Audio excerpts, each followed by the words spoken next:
آج کی کہانی کا عنوان ہے آخری ویڈیو۔ احمد ایک چھوٹا سا یوٹیوبر تھا۔ وہ روز ویڈیوز بناتا مگر ویوز ہی نہیں آتے تھے۔ ایک دن اس نے سوچا آج کچھ ایسا بناؤں گا جو وائرل ہو جائے گا۔ اس نے ایک آئیڈیا سوچا، 24 گھنٹے ایک خالی گھر میں گزارنا۔ وہ گاؤں کے ایک سنسان گھر میں چلا گیا، کیمرہ آن کیا اور ریکارڈنگ شروع کر دی۔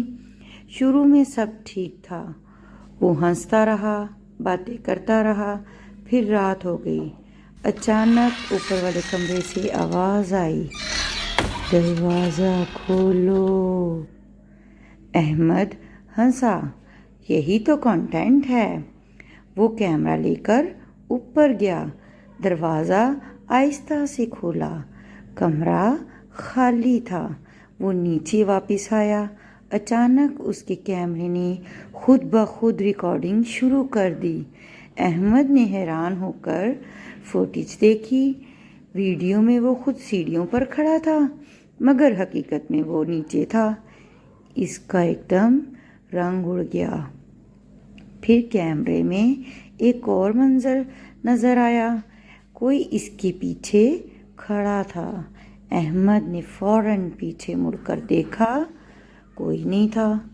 اچانک لائٹ بند ہو گئی، اندھیرا، صرف کیمرہ چل رہا تھا۔ اگلے دن وہ ویڈیو انٹرنیٹ پر اپلوڈ ہو گئی اور وائرل بھی ہو گئی۔ لاکھوں ویوز، ہزاروں کمنٹس۔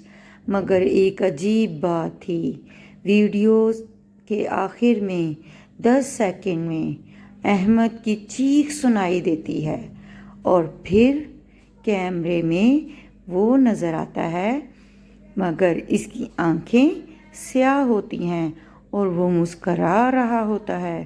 حقیقت یہ ہے، اس ویڈیو کے بعد احمد کبھی نہیں ملا اور آج تک اس کا کوئی پتہ نہیں۔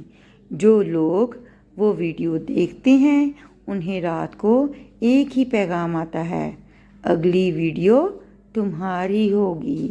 اس کہانی سے یہ سبق حاصل ہوتا ہے، صرف وائرل ہونے یا شہرت کے لیے خطرہ مول لینا ہمیشہ صحیح نہیں ہوتا۔ بعض اوقات ہماری لالچ، ویوز حاصل کرنا، فیم ہمیں ایسی جگہ لے جاتی ہے جہاں سے واپسی ممکن نہیں ہوتی۔ ہر چیز کو کنٹینٹ نہیں بنانا چاہیے، کچھ چیزیں حقیقت میں خطرناک بھی ہو سکتی ہیں۔